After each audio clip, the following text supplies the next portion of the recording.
मैं अपनी बात पहले उससे शुरू करना चाहूँगा कि जब 2013 में सबसे पहले दिल्ली में हमारी सरकार बनी थी, 49 दिन की सरकार। उस 49 दिन की सरकार में दिल्ली में भ्रष्टाचार कम नहीं हुआ था, खत्म हो गया था, बिल्कुल खत्म हो गया था भ्रष्टाचार 49 दिन की सरकार में। कैसे खत्म हुआ? आप लोगों को याद होगा, जैसे ही हमारी सरकार बनी मैंने ऐलान किया था कि अगर कोई किसी से रिश्वत मांगे, कोई भी अफसर, तो मना मत करना। अपना मोबाइल फोन निकाल लेना, उसको रिकॉर्डिंग पे लगा लेना और वो रिकॉर्डिंग मेरे को भेज देना। मैंने अपना व्हाट्सएप नंबर जारी कर दिया। 49 दिन के अंदर मैंने 32 अफसर जेल भेजे थे।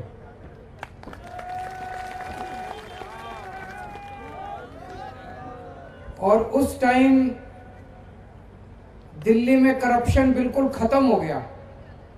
कोने कोने में बात फैल गई कि बड़ा सख्त मुख्यमंत्री आया है, किसी की नहीं सुनता, कोई भ्रष्टाचार बर्दाश्त नहीं करता।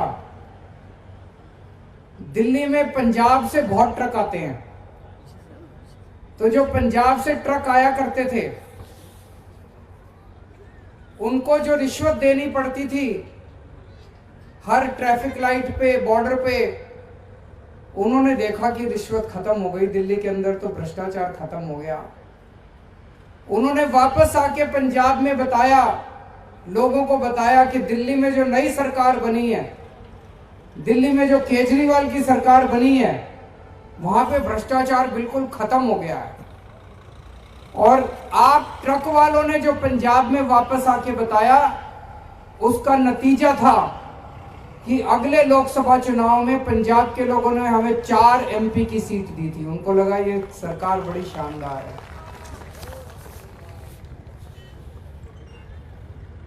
जैसे ही हमारी दोबारा सरकार बनी, तब तक केंद्र में मोदी जी आ चुके थे। मेरी एंटी करप्शन ब्रांच जो थी, उस एंटी करप्शन ब्रांच के जरिए, जिसके जरिए मैंने 32 अफसरों को जेल भेजा था, मोदी जी ने वो मेरी एंटी करप्शन ब्रांच छीन ली। आपको पता है दिल्ली सरकार के पास पूरी शक्तियां नहीं है और हमारी सरकार की काफी सारी पावर छीन ली। अभी मुझे कुछ साथियों ने बताया कि बॉर्डर पे 5 नंबर वाले तंग करते हैं और भी कई सारी समस्याएं हैं। मेरी पावर हो या ना हो, मैं तो सड़क का आदमी हूं। अन्ना आंदोलन से निकली हुई पार्टी है हमारी। हमें इनसे काम कराने के लिए पावर की जरूरत नहीं है, बिना पावर के इनसे काम करा लेते हैं हम लोग। तो मेरी आप लोगों से विनती है, आप में से कुछ लोग मेरे पास आ जाएं, दिल्ली आ जाएं। मैं अपने ट्रांसपोर्ट डिपार्टमेंट वालों को बुला लूंगा। जो भी आपको दिल्ली से संबंधित जो समस्याएं आती हैं, वो उसको वहीं मौके पे हम समाधान कर देंगे, उसकी चिंता मत करें। अब आते हैं पंजाब की समस्याओं पे।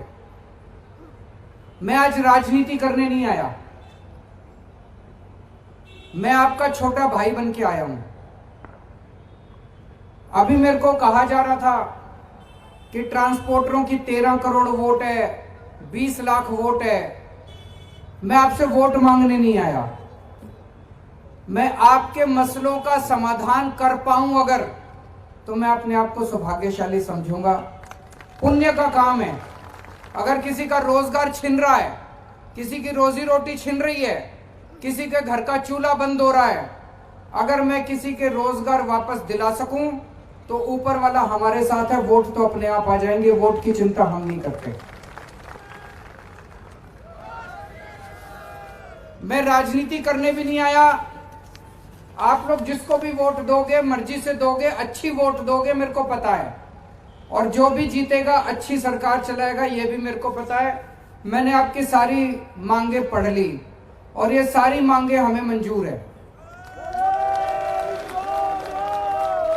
आपने लिखा है ठेकेदारी प्रथा बंद होनी चाहिए, बिल्कुल बंद होनी चाहिए। अगर बीच में कोई ठेकेदार 120% उसको मिलता है और वो सारा पैसा रख के आपको 40-50% देता है तो ये तो गलत बात है। आपका जायज हक है, बिचौलिए के पास पैसा नहीं जाना चाहिए। आपने लिखा है ओवरलोडिंग बंद होनी चाहिए, बिल्कुल बंद होनी चाहिए। ओवरलोडिंग की वजह से आप लोगों को नुकसान होता है, वो बिल्कुल मंजूर नहीं है। आपने लिखा किलोमीटर पॉलिसी लागू होनी चाहिए, बिल्कुल लागू होनी चाहिए। किलोमीटर पॉलिसी हम बिल्कुल हक में हैं। कोविड के समय में आप लोगों को रोजी रोटी बंद हो गई थी, उसकी वजह से जो ड्यू बनते हैं वो सारे माफ होने चाहिए। मैं इसकी बिल्कुल आपके साथ सहमत हूं। मुझे लगता है मोटे मोटे तौर पे सरकारों ने ऐसा सिस्टम बना दिया कि व्यापारी और ट्रक ऑपरेटर के बीच में तकरार है। हमें तकरार खत्म करनी है। व्यापारी की भी रोजी रोटी चलानी है, ट्रक वालों की भी रोजी रोटी चलानी है। व्यापारी की रोजी रोटी बंद हो जाएगी तो ट्रक वाले की भी रोजी रोटी बंद हो जाएगी। ट्रक वाले की रोजी रोटी बंद हो जाएगी तो व्यापारी की भी रोजी रोटी बंद हो जाएगी। हमें ऐसी व्यवस्था करनी है कि आप सब लोग खुशी से अपना अपना काम कर सकें। ट्रक वाले भी काम करें, व्यापारी भी काम करें।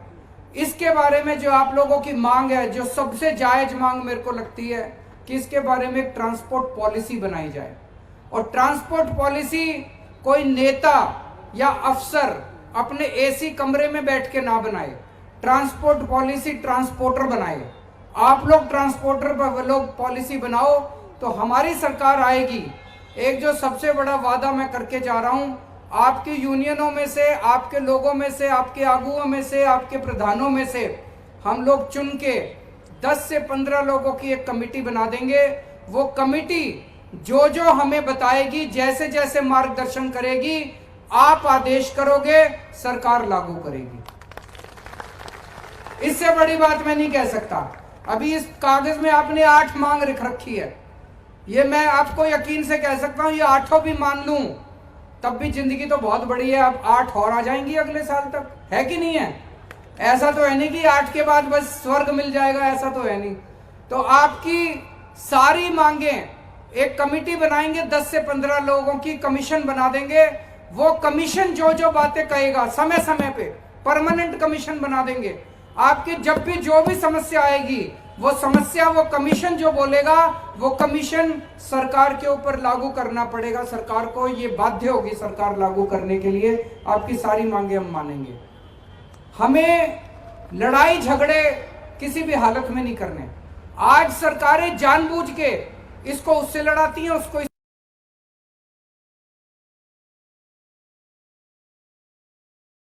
दिल्ली में भी मैंने इस किस्म की राजनीति नहीं करी। आज दिल्ली के अंदर 5 साल सरकार चलाने के बाद पहली बार 67 सीट मिली, दूसरी बार 62 सीट मिली। क्यों? क्योंकि दिल्ली के लोगों का प्यार मिला है मेरे को। दिल्ली के लोग मेरे को प्यार करते हैं। दिल्ली के लोगों के मसले सुलझाए हैं मैंने। अच्छे स्कूल बनाए, अच्छे अस्पताल बनाए, अच्छी बिजली दी, अच्छा पानी दिया। पहले जो बीजेपी को वोट देते थे, दिल्ली को बीजेपी का गढ़ माना जाता था, जो बीजेपी को, कांग्रेस को वोट देते थे, आज वो सारे के सारे आम आदमी पार्टी को वोट देते हैं। सारे पलट गए, सारी पार्टियां साफ हो गई, केवल आम आदमी पार्टी बची है।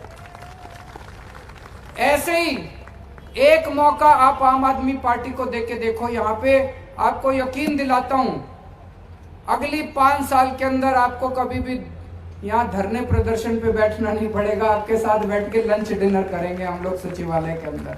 आप सब लोगों का बहुत बहुत शुक्रिया, इतना मान सम्मान आप सब लोगों ने दिया। वाहिगुरु जी का खालसा, वाहिगुरु जी की फतेह।